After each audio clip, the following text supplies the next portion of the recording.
এটা আজব দৃশ্য। এই দৃশ্যটো দেখা পালে হয়তো আপুনি ভাবিব প্ৰকৃততে কি কৰিছে এয়া। এখন বিদ্যালয়, এখন মহাবিদ্যালয়, এই মহাবিদ্যালয়খনৰ এগৰাকী অধ্যক্ষা, আৰু এই অধ্যক্ষাগৰাকীৰ যি কৰ্মকাণ্ড, এই কৰ্মকাণ্ড দেখিলে আপুনিও আচৰিত হ'ব। গোবৰক লৈ এতিয়া একাংশই প্ৰশ্ন কৰে, গোবৰক লৈ একাংশই এতিয়া এই চৰকাৰখনক লৈ গোবৰৰ লগত কিছু একাংশ ব্যক্তিয়ে তুলনাও কৰে। তেনে এটা প্ৰেক্ষাপটতে এই গোবৰক লৈ আকৌ চৰ্চা চলিছে। গোবৰক লৈ এইটোৱে চৰ্চা চলিছে, এগৰাকী অধ্যক্ষাই, এখন মহাবিদ্যালয়ৰ এগৰাকী অধ্যক্ষাই স্কুলৰ বেৰত এগৰাকী সহায়কৰ সৈতে লগ লাগি স্কুলৰ বেৰত লগালে গোবৰ। আৰু এই গোবৰ লগোৱাৰ উদ্দেশ্য কি, এই গোবৰ লগোৱাৰ লক্ষ্য কি, সেয়া কিন্তু অস্পষ্ট। কিন্তু এই ঘটনা সংঘটিত হৈছে দিল্লীত এখন মহাবিদ্যালয়ৰ বেৰত গোবৰ লগোৱা পৰিলক্ষিত হৈছে।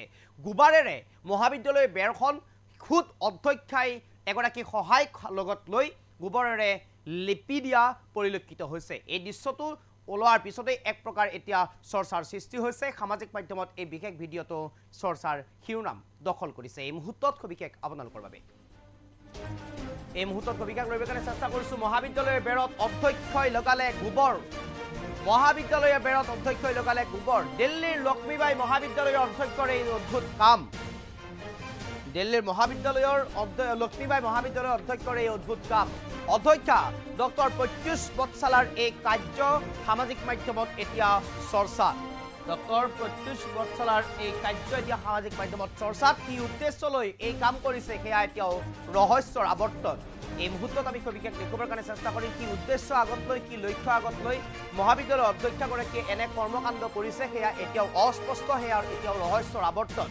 এখন মহাবিদ্যালয়ৰ এগৰাকী অধ্যক্ষাগৰাকীয়ে গোবৰ হাতত লৈ এগৰাকী সহায়কৰ সৈতে লগ লাগি গোটেই মহাবিদ্যালয়খনৰ বেৰত এনেদৰে এফালৰ পৰা লিপি গৈছে গোবৰ। কি কাৰণত এনেধৰণৰ ঘটনা সংঘটিত কৰিছে সেয়া এতিয়া অস্পষ্ট, যদিও একাংশই কৈছে এয়া গোবৰৰ লগত যিহেতুকে একাংশই এই চৰকাৰখনৰ কিছু কৰ্মকাণ্ডক তুলনা কৰে, সেইবাবে একাংশ ব্যক্তিয়ে এতিয়া সামাজিক মাধ্যমত এনেদৰে মন্তব্য কৰাও পৰিলক্ষিত হৈছে। মহাবিদ্যালয়ৰ বেৰত এনেদৰে অধ্যক্ষাই গোবৰেৰে লিপি দিয়াটো কিমান দূৰ গ্ৰহণযোগ্য, কিমান দূৰ এটা যুক্তিসংগত কাম, সেয়া এতিয়াও প্ৰশ্ন উত্থাপন কৰিছে সচেতন মহলে। কিন্তু এই মুহূৰ্ততো আমি ক'ব লাগিব কি কাৰণে, কি লক্ষ্য, কি উদ্দেশ্য আগত ৰাখি এনেদৰে এই কৰ্মকাণ্ড কৰিছে, অদ্ভুত কৰ্মকাণ্ড, অদ্ভুত কাৰ্য কৰিছে অধ্যক্ষাগৰাকীয়ে সহযোগী এগৰাকীক লগত লৈ, সেয়া এতিয়াও অস্পষ্ট। আমি সম্পূৰ্ণ ভিডিঅ'টো আপোনালোকক দেখুৱাবৰ কাৰণে চেষ্টা কৰিম।